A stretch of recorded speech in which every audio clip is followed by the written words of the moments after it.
Babasahin naman natin ang parallel count na ginagawa ng Parish Pastoral Council for Responsible Voting o PPCRV sa Maynila. Sa pinakahuling update nila, nangunguna pa rin sa bilangan sa senatorial race si Grace Poe. May news to go si Ruth Cabal live. Ruth.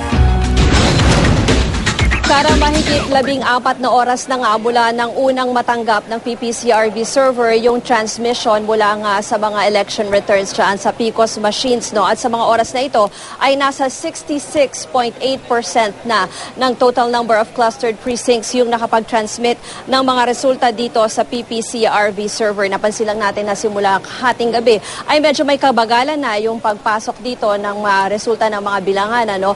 Yan ay dahil na rin, nakita naman natin sa reports ng iba nating news teams ay nagkakaroon din ng problema sa electronic transmission sa maraming lugar. Sa pinakahuling tala ng PPCRV as of 8:41, number 1 pa rin si Grace Poe na may 14.4 million votes.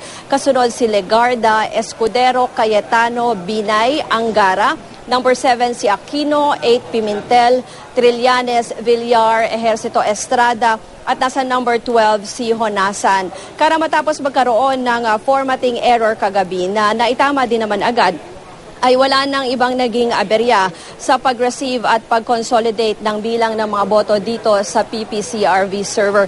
At sa mga oras na ito ay inaasahan natin na magsimula na yung manual encoding ng election returns under the law kasi bilang citizens arm ay entitled itong PPCRV doon sa third copy ng pre-transmission election returns. Yan ay isa sa mechanism para ma-check din na accurate yung lalabas na resulta nga ng eleksyon. Kara?